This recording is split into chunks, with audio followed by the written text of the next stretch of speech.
Perkenalkan, nama saya Imaratul Bilad dari Biologi A semester 4. Di sini saya akan observasi mengenai lingkungan sekitar dengan tema kerusakan lingkungan dan upaya pelestariannya yang berjudul polusi tanah dan upaya pelestariannya.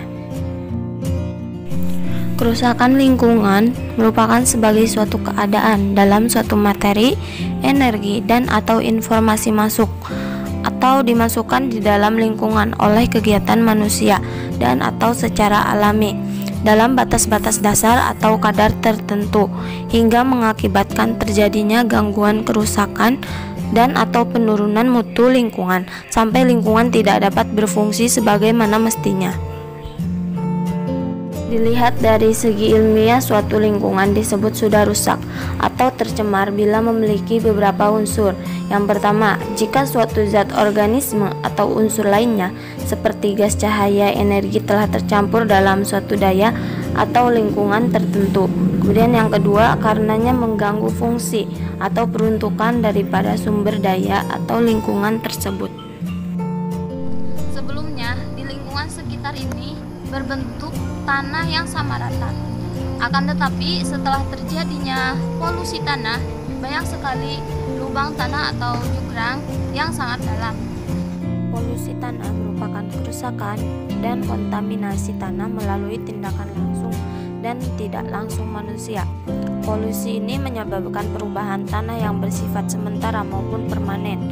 Polusi tanah berarti degradasi atau kerusakan permukaan dan tanah bumi berakibat pada kekurangnya kualitas atau produktivitas tanah sebagai tempat ideal atau kegiatan konstruktif seperti pertanian, kehutanan, dan lain-lain.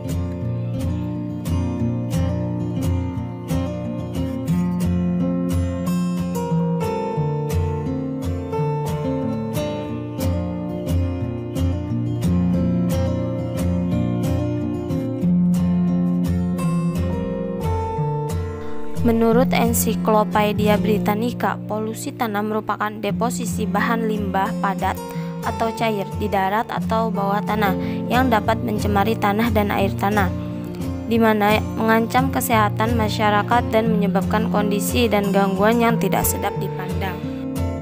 Efek pencemaran tanah memang tidak muncul dalam semalam, karena polusi tanah merupakan hasil aktivitas jangka panjang manusia yang bersifat merusak atau destruktif.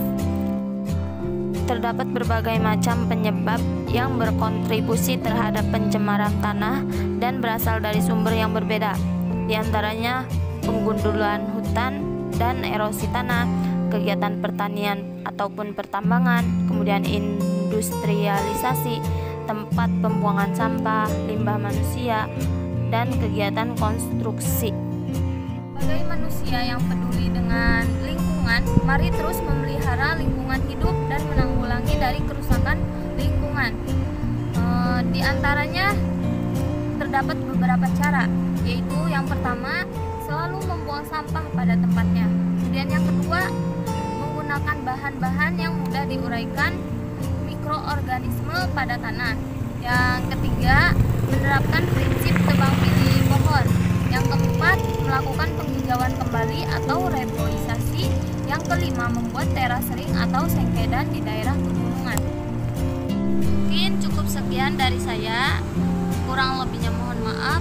Wabillahi taufiq wal hidayah. Wassalamualaikum warahmatullahi wabarakatuh.